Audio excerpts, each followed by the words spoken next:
All right, it's muffler test.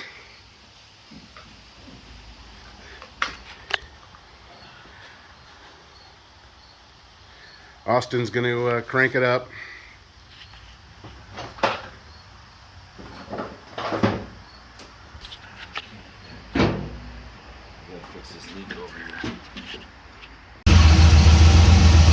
So after a little tuning, it's a little less rowdy, smoothed out quite a bit. We still need to get somebody in here who really knows how to do some tuning on this. We also don't want to mess with this carb that much because this carburetor is actually going to go back on the Mustang, and we have another carburetor that's going to end up on this car. We're just not sure if we can get it rebuilt in time to get to Woodward in what is now 6 days.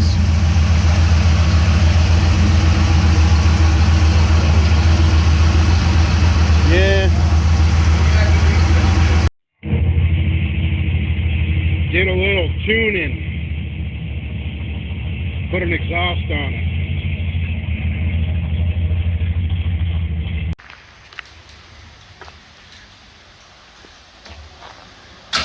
So we have a variety of things to hit. Hopefully we don't hit the F-250, the Drott, the Whirly Jig. God forbid the Trailblazer.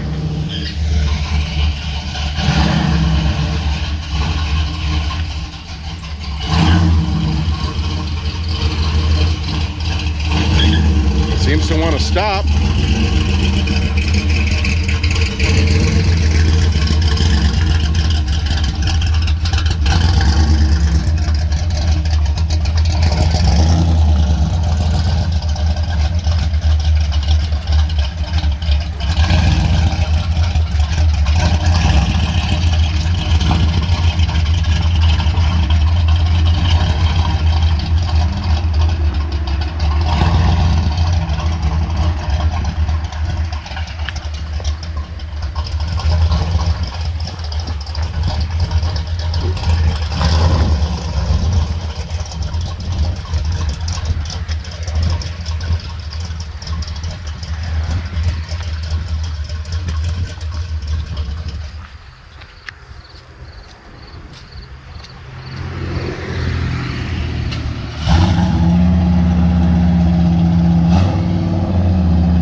Tune this thing. I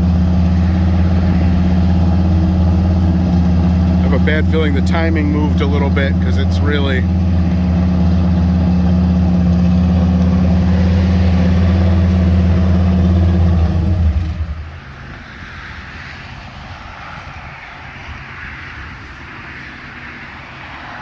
idle now.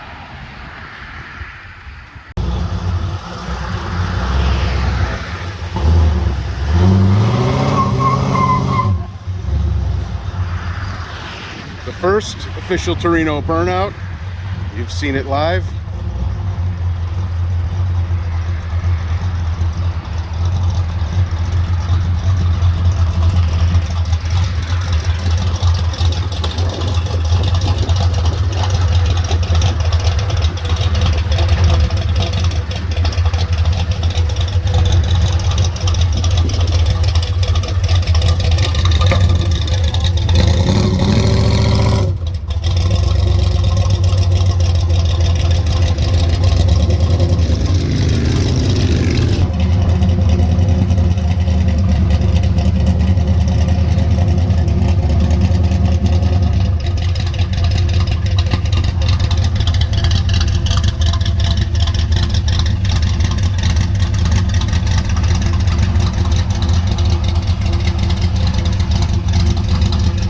Why it's starting to backfire now. Ever since you changed the oil, it backfires. Oh, and the other thing I changed is I tightened down the exhaust. The reverse and drive, no problem. I never had any doubt about the transmission. I mean, Al did a kick-ass job on that thing.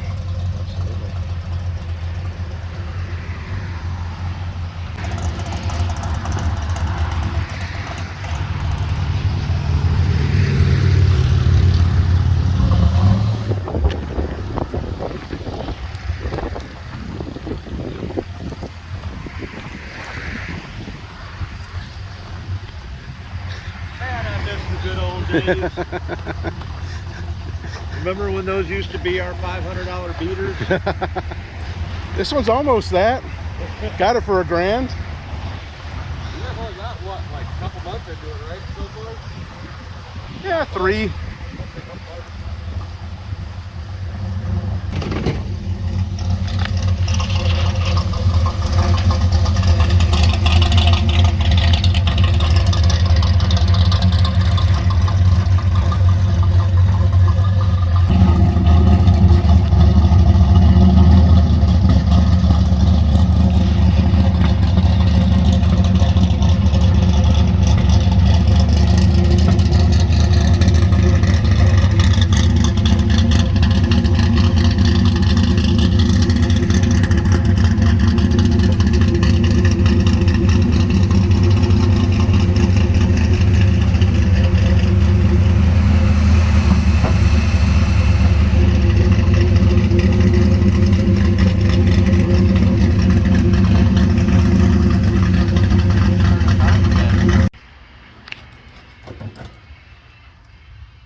So if there's one thing you cannot fault this car for, it was the beautiful state of the interior.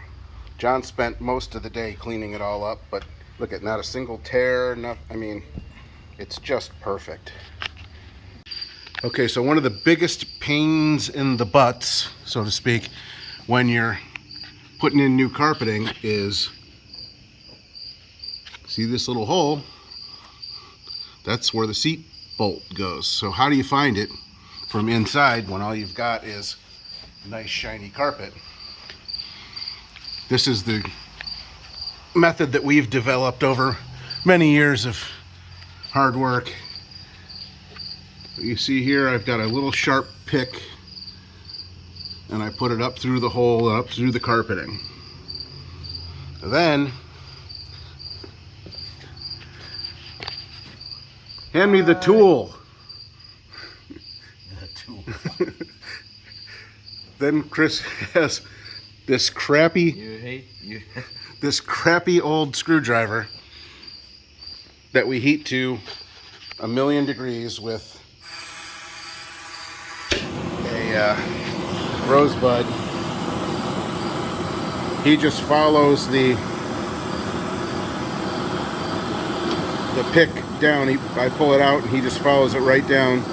Burns a nice clean hole in the carpet and the padding and everything else. No fraying. You don't have to search around. It's just the best way to do it. And as long as you don't get this thing too friggin' hot, you're not going to have any problems. I mean, you're not going to catch anything on fire or anything like that. But we'll show you how it works. Through? You gotta pull it out and then push it back through. Alright, see where it's at? I see it. Alright, tell me when to pull it back. Pull it. There she is, man. Look at that. Beautiful.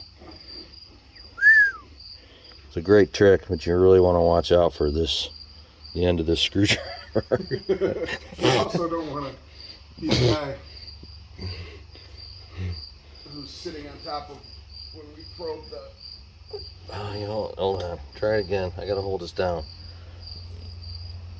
Come on, you. There you are. Alright. Yeah, I got it. Here we go. Here we go.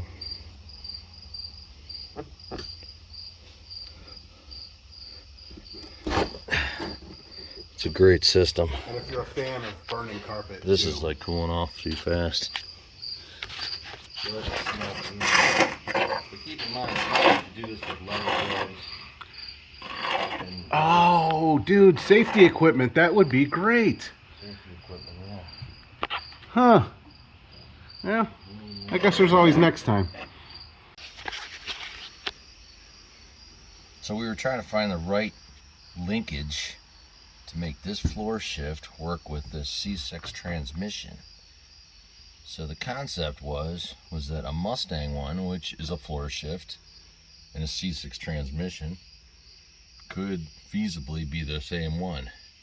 But what we're discovering is a Torino is unique in its own way, and naturally all the parts for a Torino are unique. So we got one for a Mustang, and we barely made it work. There wasn't any travel left, but we did make it work. Only to find out when fitting the center console, in order to do the Mustang shift rod for the transmission, we had to move the shifter all the way forward. But The whole bracket. the entire bracket had to be moved all the way forward so we could catch the shift rod to get it to work. We did get it to work, you know, but then lo and behold, we start fitting in the center console, which you can put the whole center console in with the shifter in. All you got to do, turn the key on, listen to the electric fuel pump, put it in neutral. You have to do the same process and then put the centerpiece on. But what we discovered is that when we go to put it back in park, it won't go into park because it hits the centerpiece. The reason it hits the centerpiece is because we had to slide the entire shifter forward to catch the shift rod. So in essence, you got to either make the shift rod longer or you got to get the right shift rod. We're leaning towards just making it longer because searching for the right shift rod, forget it at this point. So unfortunately, Because it is Sunday night, and literally the car has to be on a trailer Saturday morning at like 5 o'clock in the morning. I mean, we will get this rectified. But there's no time to be hunting for parts and everything. And you can kind of see here, Now we can put it back. you can kind of see here where that gap there behind the shifter panel and the center console. I think that gap is how far that has to be moved back. And it completely makes sense.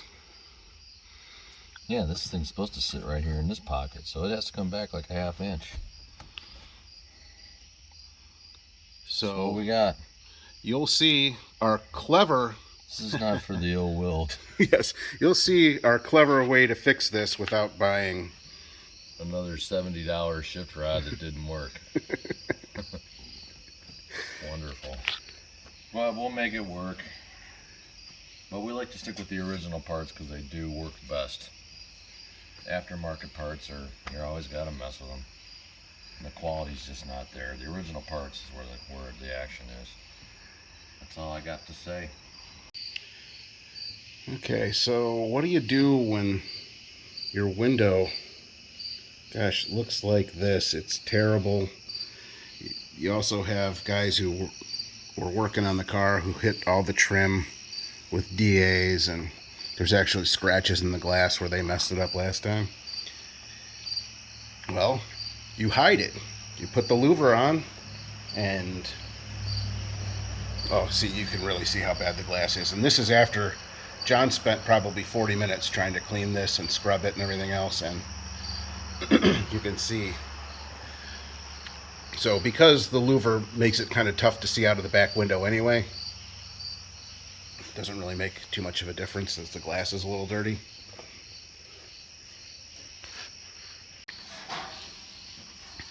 So easily attached, it's got these 4 kind of like almost like a bugle head screws. Want to have me take this half?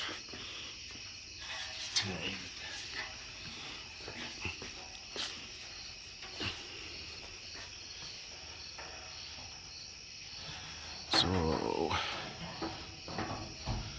just kind of goes on like that. There are 4 screws, 2 on each side. And bingo, you got yourself an even cooler Torino Cobra. Just getting back from the alignment shop. We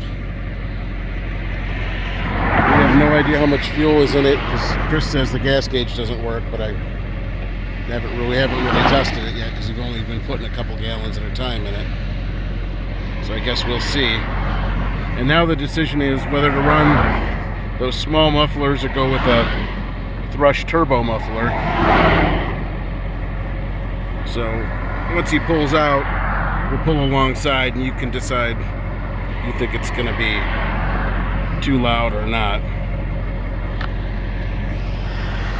Of course, I'm in the loudest dually around, but we'll see.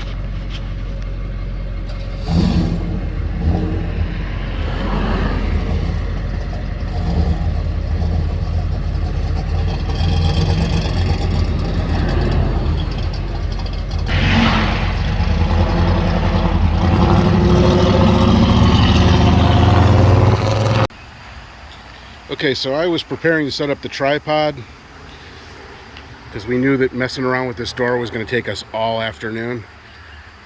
And we just came in, bolted up a few things, made one quick adjustment, and the door sits almost perfectly. So I didn't even get a chance to set it up. I thought it would be a really funny time lapse as you see us farting around with this door for 2 or 3 hours. But literally, it took 15 minutes. It ruined the cinematic quality of the video, but it's nice that it's on there. So we're out on our first test drive with all 4 people in the car. Front end is aligned. Paused for a brief photo shoot. I gotta get those other caps on. I gotta tighten up the wheels and put the caps on. Tighten up the wheels? Yeah, I was gonna say, we didn't tighten up the wheels yet? We did. But we still got a little power steering leak we got to deal with. But shakedown run. Let's go a little more muffler. It'll be much nicer to drive. I think we've decided to put the thrash turbo, 14-inch thrash turbos on it. You want to get a picture of the puddle? Yeah. See if we can get a... See, we've got a little bit of... But that's power steering. It's not it's transmission fluid, but it's out of the power steering, so we don't know. Because it's not gaudy, you know? You can barely see it. This car just got such a nice rake. It just looks awesome. Yeah, so it's Tuesday night. We still have a few days of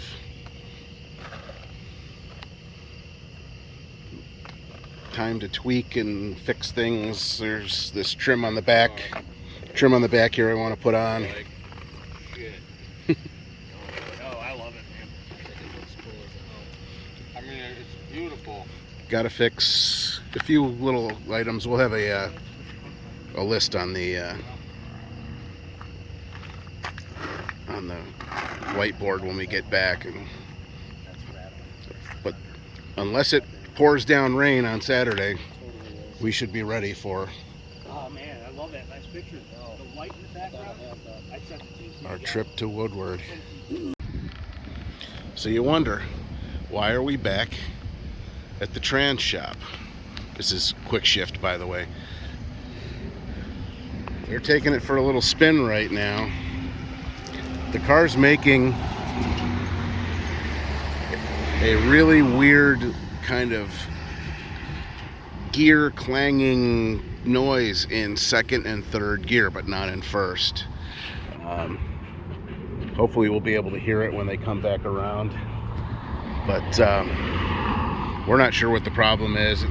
We looked to see if it was something that was banging, and it's something we heard the other night on our ride, but it wasn't until we actually got it up in the air and ran the car in gear that we noticed that it's coming from the transmission. So we'll have to see what Al thinks it is. He did make some case modifications in order to fit an extra clutch pack on there, so we'll have to see if that is a part of the problem.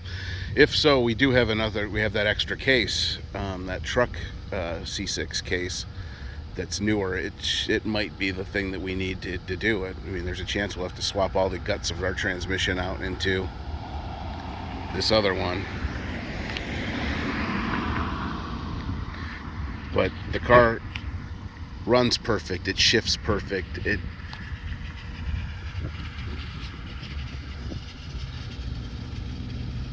But you might be able to hear that.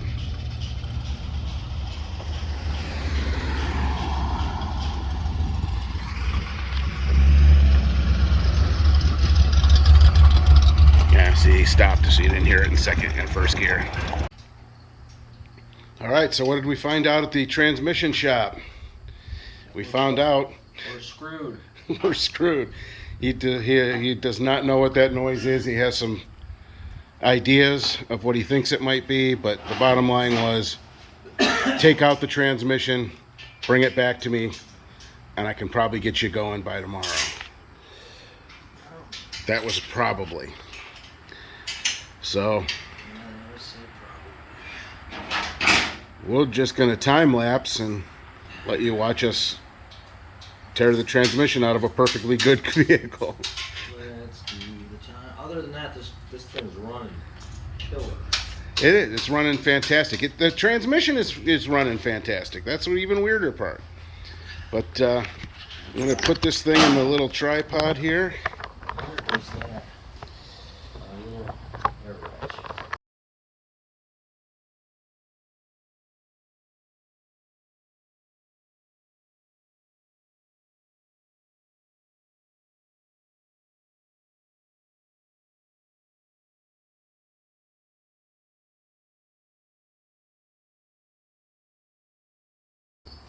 Anti-seize. Just do it.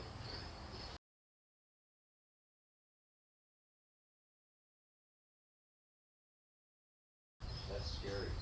Always, The hose goes. always put the lift on the locks, as if not to stretch your cables and then have cable failure. Nothing worse than eating the bottom of your car. Bad idea. For anybody out there that's eaten the bottom of their car, I'm sure somebody has.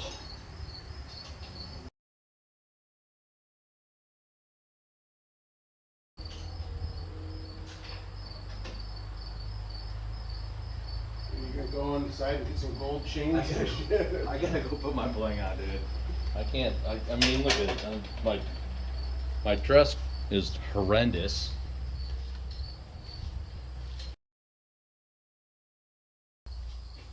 Got my bling. my My blade.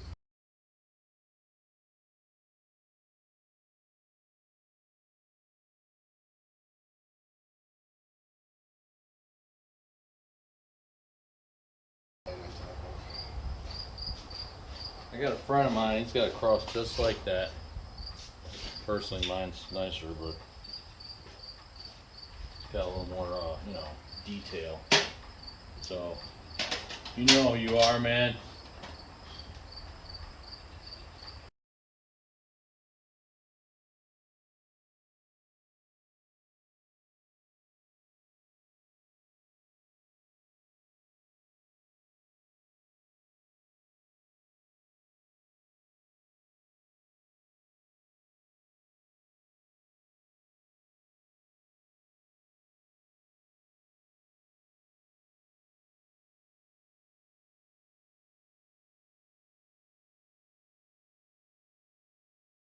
The metal in there too.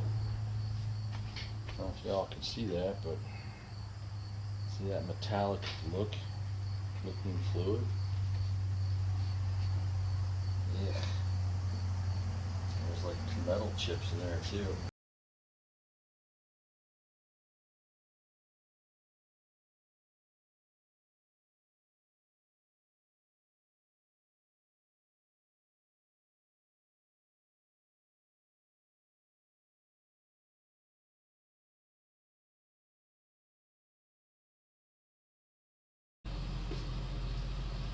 All right, real time, that was like an hour and a half or something like that.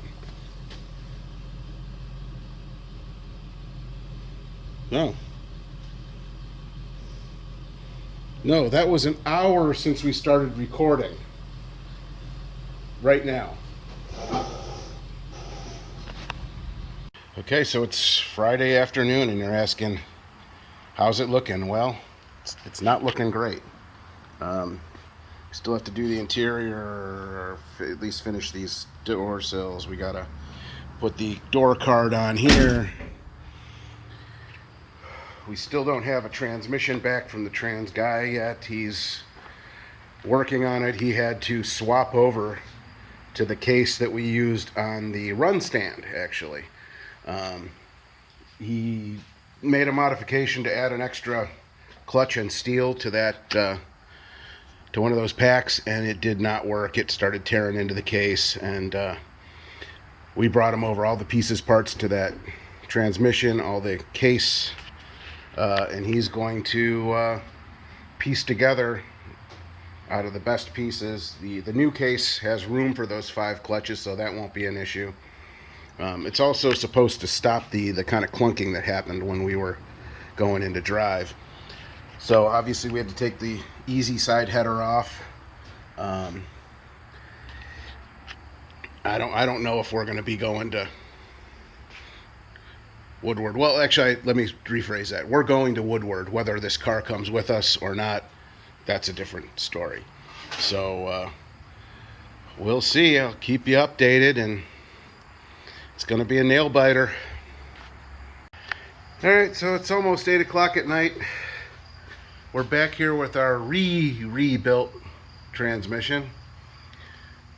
Still got to go back in the car, along with the starter, header, drive shaft, stuff like that. So we're still planning on going. We just have to redo everything we just did. I'm not going to time lapse this one because you saw the time lapse of us taking it apart. What you could do maybe is watch it in reverse. That would be cool. But we'll keep you updated as we go along. Well, it's a couple minutes after midnight on Friday, and what you're looking at is an empty garage bay. The boys went out for a little ride to test the transmission, make sure nothing else is going crazy. John installed the door panel.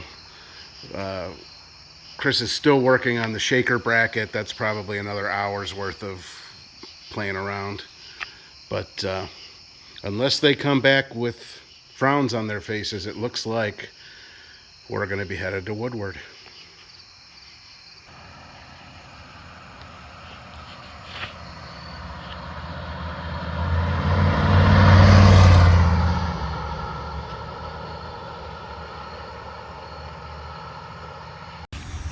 Well, probably wondering what happened. That's an empty trailer. We're at the Center Point Marriott in Woodward with a running car. Funky Col Patina making its debut with the shaker, with 90% of the grill. Missing these clips to put this chrome strip that goes across the thing. We even washed the blue dye off the raised white letters on the Cooper Cobras.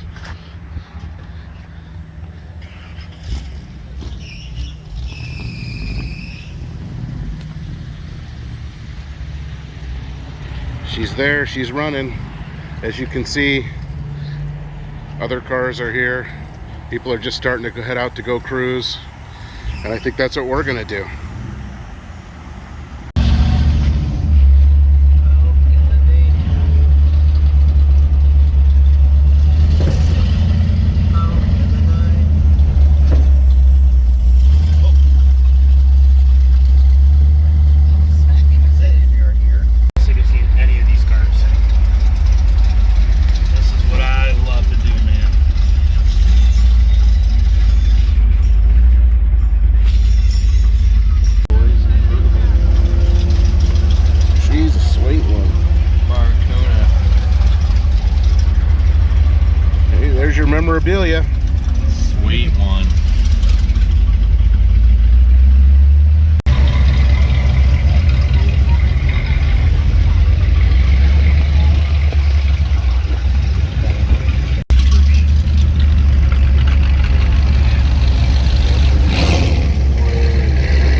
let's review on the Torino.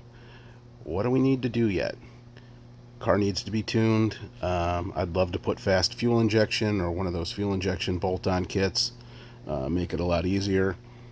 We do have to fix the power steering, get that control valve rebuilt at least, and see what else is wrong with it.